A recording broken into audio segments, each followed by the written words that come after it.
I've got so many questions. It's going to be easy to sort it out because all of your questions dovetail together. They all come from the same premise. Yeah. I was here with you in Los Angeles last week, and most of the questions then I had got answered, which then led to more questions. You're so greedy. You're so eternal. We said to Esther, as she came out of meditation, she had this image of the infinity sign. You know what it looks like? She really likes it. She likes the idea of being eternal. She likes the idea of infinity. So we said, lay it on its side and look at it with your mind and notice what it looks like. And see that on one end of it is desire, on the other end of it is belief. Or on one end of it is flowing, on the other end of it is resistance. And the question is necessary for the answer, and the problem is necessary for the solution. And it's all part of the allness that we all are. So we're glad that you have infinite questions. Awesome. I've been supporting myself for the last couple years as an energy healing teacher, which has been awesome. And I also have a background in IT, and lately have been feeling like I wanted to perhaps start a tech company or something, and then couldn't take action. And every time I would go to actually start it, I couldn't. And then I realized I just want to be a rock star.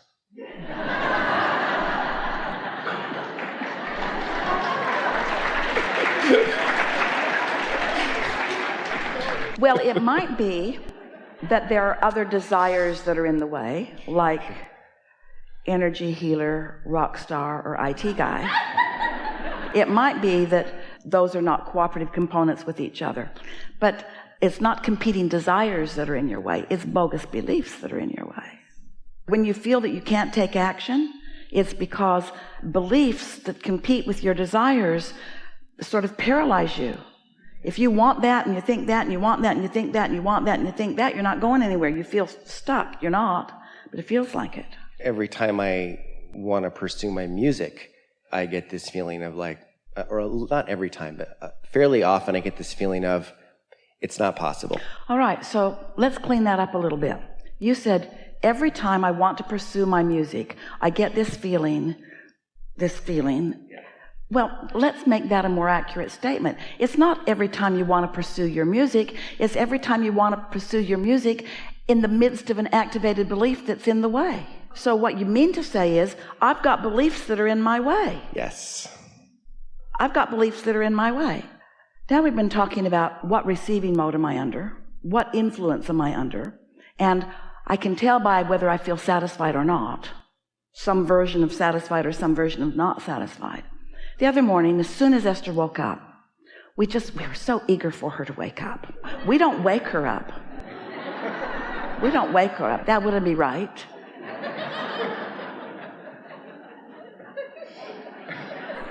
We just feel so frisky, it wakes her up. So as soon as she woke up, while she was perched at the top of the hill where it could go either way, we thought a thought in a really strong way. And because she was in that non-resistant place, she picked right up on the thought. She was in the receiving mode, and she received our thought. And our thought was, take your notebook. She has one by the bedside every night. So she took her notebook, it's a yellow pad, and we encouraged her to draw a line down the middle of it, and on the right side, write the word satisfied, and on the left side, write the word not satisfied. And then we encouraged her to think of something that she feels satisfied about. So she wrote it down right away. And then we said, draw an arrow that away. So she did. And then something else, something else, something else. And then she thought of something else. It just came to her. And as she thought about it, she felt what you were describing, not satisfied. So she drew an arrow to the not satisfying direction. And what it was about was, the office is closed on Monday because in a very inspired moment, Esther thought she would like her San Antonio staff to have that extra day with pay to do something nice for themselves. And they were all delighted about it. And Esther was too when she was under that influence. Best idea ever. Till they don't get their work done. They always do, but good idea. But Esther was there on Monday, and she met the FedEx truck at the gate. 3 Mondays in a row, something happened that shouldn't have happened. They shouldn't set things in motion that I have to tend to. I got Monday off too.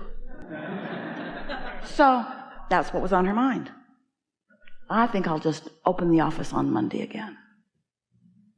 Yikes. Didn't feel satisfying. Felt a little like revenge. And then she thought to herself, what influence am I under? I know what influence I was under when I decided to do that. But now that I'm thinking about taking it back, which felt terrible, what influence am I under? So it was very clear to her. She can take any action that she wants to take, but what influence does she want to be under when she makes the decision? So that had happened a few days before, and so now, on this morning, that's the subject that she felt dissatisfied about. And then she thought, all right, is there anything to do with that subject, which includes staff, grounds, buildings? Is there anything about that subject that I feel satisfaction about? Oh my. So many things. She filled 2 pages with things that she feels satisfied about. The dissatisfaction came because of one thought, but the satisfaction was so much more. So much more that she was actually happy for having a dissatisfied thought that caused her to ask the question, do I have any satisfied thoughts? And oh boy, did she ever get some momentum going. Did she ever clean something up with that, you see? So let's play that game with you. So, the idea of the music, really satisfying. Yes. Sometimes. Now, give us the thought or the sentiment or the belief, call it whatever you want, that makes that unsatisfying feeling happen to you. I can't make money playing music. Well, that'll do it.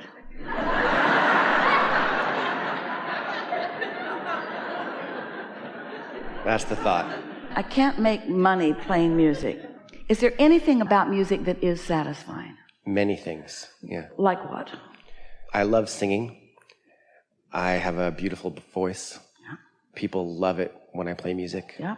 They always ask me if I have a CD. They always ask me why I don't have a CD. Any of that satisfying? Yes. Keep going. I'm a great songwriter. All right, so now you've got it going that way again. Now, just for fun, in this comfortable place where nothing can go wrong, never can, return to the dissatisfying part of that. Zero in on that a little bit and make a realistic statement to validate that bogus belief. Do you follow us? Because if you're going to be unsatisfied, you might as well back it up with facts. All right.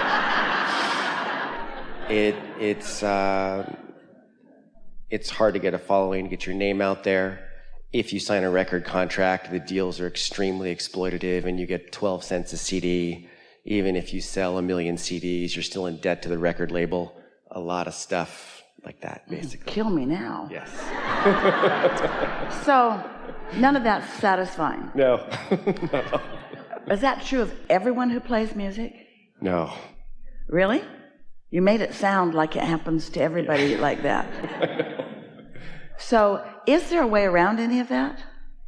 Yeah. Is there? Yes, there is. And does the idea that there might be a way around that feel satisfying? It does. Do you believe that someone found a path of least resistance and those kinds of things that seem rampant in your society didn't affect them? Many people did. Is that thought about that satisfying or dissatisfying? Very satisfying. So tell us a little more about that and let's see if we can get some momentum going on that satisfying thought. I got a really good voice. People really like to hear my voice. Yeah. People like to feel me. When I'm tuned in, tapped in, turned on, I influence others toward that. Yeah. It feels so good to me. We've already decided that the singing part is satisfying. It's the business part that doesn't feel so satisfying, or the attraction part that doesn't feel so satisfying. So was the first note you ever sang beautiful? It might have been beautiful, but not on key. It sounded terrible. Yeah, probably. So, did it get better?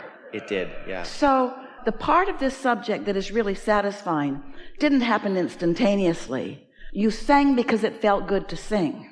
And the more you sang, the better it felt, and the better it felt. The more you sang, and the more you sang, the better it felt, and the better it felt, the better you sounded, and so forth. So that's a sort of premise for something. Things can evolve. Things that start out maybe not feeling so good can improve. And so your sense of business could improve. Do you think that everybody that is now successful with their music in the way that they are, that are having concerts or that are enjoying being somewhere where people can hear them, do you think that all of them just started right there, or did they figure out a way to it? Did they find a path of less resistance? Yeah. Did they allow themselves to find satisfaction enough? Now, here's what's been happening. All through what you've been living, every time you've felt doubt, you've launched stronger desire. Every time you've worried, you've launched stronger desire. Every time you've known what you don't want, you've asked for what you do want. And so you've built a vortex, and your inner being is all over it. And there is already a crowd gathered. There's already a profit base there. There's already a business model there. It's already known by your inner being, but you can't receive those impulses because you're practicing the dissatisfaction thought on the subject of money related to this subject rather than the other. So you're letting this bogus, and it is, belief that is based upon facts. Now hear this. It's based upon the facts as far as you've allowed them to evolve in your current life experience. But it's not based upon worldwide facts. It's not based upon what's in your vortex. It's not based upon your potential. If you can learn to sing, you can learn to run a business. If you can learn to allow that beautiful sound to come through you, if you can learn to be a rock star, and you have, then you can learn to let others discover you. You can, but not with those beliefs. And how do you know you've got them? They suck when I feel them. They feel terrible. And why? Let's talk about why they feel terrible. They feel terrible because they're not matching up with your true point of attraction. You didn't just ask to sing. You asked to thrive from it. You asked to become a rock star from it. You've asked for so much more. And did you hear us when we said at the beginning of this gathering that your inner being is all over that? Yeah. Do you trust the process? Do you believe your inner being? You see, this is the distinction. We want you to believe what your inner being knows more than what you believe from your scanty, flawed premise point of view. Have you listened to some of those rock stars? Do you hear how some of them sound? Some of them are rock stars and they can't even sing. And you know why they're rock stars? They wanted to be. And they didn't doubt themselves out of it. They wanted to be. You got a lot going for you. You can make money from this. You can satisfy yourself in so many ways, but you can't keep holding those thoughts. We say, you can do it. No, I can't. You can do it. No, I can't. You can do it. No, I can't. This is the conversation that you have with your inner being all day long.